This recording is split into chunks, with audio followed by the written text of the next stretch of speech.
बचपन में मैंने अपनी स्कूल की किताब में आचार्य विनोबा भावे की जीवनी पढ़ी थी। उसमें आचार्य भावे कहते हैं कि संसाधनों को ऐसे बांटा जाना चाहिए कि उससे समाज संतुलित रहे। इसके लिए उन्होंने एक उदाहरण भी दिया था। आचार्य विनोबा भावे कहते हैं कि अगर एक घर में 4 रोटी हैं और खाने वाले 2, तो सामान्य गणित कहती है कि दोनों व्यक्तियों में 2-2 रोटी सामान्य तरीके से बांटी जानी चाहिए। लेकिन अगर इन दोनों में से एक 2 साल का है और दूसरा व्यक्ति 20 साल का, तो सामान्य गणित के फॉर्मूले से एक भूखा मरेगा और दूसरा अतिसार से। कुछ ऐसी ही कहानी आज के समय में देश की संसद में चल रही है। देश की संसद में अभी वुमेन रिजर्वेशन बिल और उससे भी ज़्यादा नए डिलिमिटेशन पर बात हो रही है। सेंट्रल गवर्नमेंट लोकसभा की सीट्स बढ़ाने के पक्ष में है, जबकि डीएमके जैसी पार्टियां इस पर काली पट्टी, काले कपड़े चढ़ाए हुए हैं। बेसिकली उनका ये कहना है कि नए डिलिमिटेशन से साउथ के स्टेट्स के साथ अन्याय हो रहा है। किसकी सीटें बढ़ रही हैं, किसका शेयर घट रहा है, नुकसान साउथ के स्टेट्स का है या नॉर्थ के स्टेट्स का, और जो नॉर्थ इंडिया पूरी कहानी में विलन बनाया जा रहा है, असल में विनोबा भावे के अनुसार वो भूखा कैसे मर रहा है। आगे इस पर एक एक करके बात करेंगे। सबसे पहले कहानी आखिर होने वाला क्या है। कल देश के गृह मंत्री अमित शाह ने तो लोकसभा में स्पष्ट कर दिया था कि नए डिलिमिटेशन में ना सेंसस आधार बनेगा और ना ही कोई और फैक्टर लिया जाएगा। उन्होंने सीधे तौर पर कहा था कि हर राज्य की लोकसभा सीटें लगभग 50% बढ़ने जा रही हैं। अभी उनकी संख्या 543 है और नया नंबर 816 होगा। बेसिकली वही प्रोपोर्शन मेंटेन किया जाएगा जो आज की संसद में है। उन्होंने ये भी क्लियर किया है कि अभी साउथ के जो स्टेट्स हैं उनकी लोकसभा में 23.76% सीट्स हैं, जो इस नई डिलिमिटेशन के बाद 23.87% होगी। अभी ये 129 है, जबकि डिलिमिटेशन के बाद ये 195 होगी। किस स्टेट की कितनी सीट्स होंगी उन्होंने ये भी क्लियर किया। जैसे तमिलनाडु की 39 से 59 सीट्स, कर्नाटका की 28 से 42 सीट्स, आंध्र प्रदेश की 25 से 38 और केरलम की 20 से 30। यानी सबका नंबर ज़रूर चेंज होगा, लेकिन उनका प्रपोर्शन वही के वही रहेगा। साउथ की तरह उत्तर भारत के राज्यों की सीट्स भी बढ़ेंगी। वहीं यूपी की सीट्स 80 से 120 होंगी और कमोबेश यही फॉर्मूला सब पर लागू होगा। यानी जितना फायदा नॉर्थ इंडिया को हो रहा है, वैसा ही हाल साउथ इंडिया का भी होगा। ये तो हो गई नंबर क्रंचिंग। अब आते हैं क्या किसी का नुकसान हो रहा है और असल में किसका नुकसान हो रहा है। अब तक हर बार ये नैरेटिव चलाया जाता था कि साउथ इंडिया से उसके लोगों का हक छीना जा रहा है, और इस बार भी यही नैरेटिव पुश हुआ। लेकिन अब सच्चाई सुनिए। एक तरह से देखा जाए तो नुकसान तो नॉर्थ इंडिया के उन स्टेट्स का हो रहा है जहां पर पॉपुलेशन ज़्यादा है।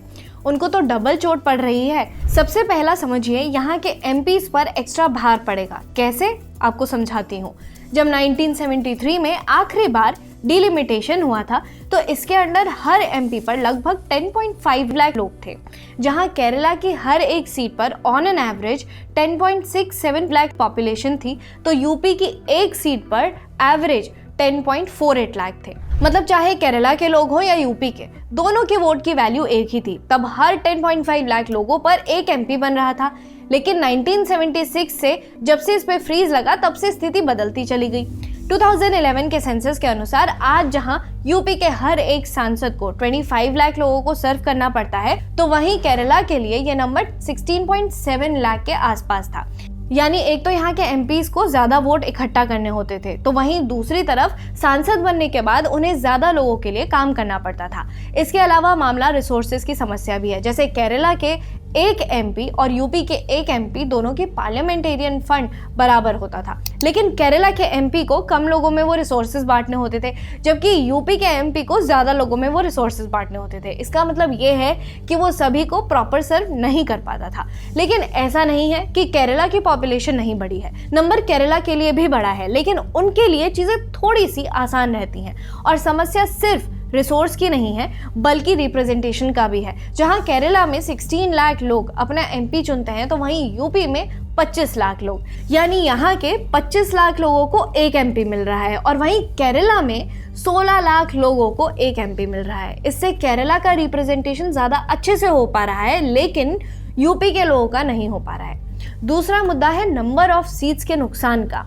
2011 के सेंसस के अकॉर्डिंग अगर डिलिमिटेशन हो तो यूपी में सीट्स 140 होंगी और बिहार की 73 सीट्स। लेकिन अभी के 50% वाले फॉर्मूले से इन्हें 120 और 60 सीट्स मिल रही हैं, यानी इनको नुकसान झेलना पड़ रहा है। जबकि तमिलनाडु को 2011 के फॉर्मूले पर 51 सीट्स मिलती हैं और अब इन्हें 59 सीट्स मिल रही हैं, यानी उन्हें फ़ायदा ही हो रहा है। तो इसका सीधा मतलब क्या है? इसका सीधा मतलब यह है कि नॉर्थ इंडिया के जो स्टेट्स हैं उनका हक खो रहा है। वो इस बात के लिए न काले कपड़े पहन रहे हैं और ना ही उनकी सीट्स पॉपुलेशन रेशियो में घट रही है, और ना ही वो ये कह रहे हैं कि यहाँ हर वोटर के वोट की वैल्यू कम हो जाएगी। उन्होंने चुपचाप इसको एक्सेप्ट कर लिया है। मोदी सरकार जो प्रयास कर रही है उसमें हर पॉइंट पर सदर्न स्टेट्स की चिंताओं को समझा गया है और उनके साथ कोई अन्याय नहीं होने दिया गया है।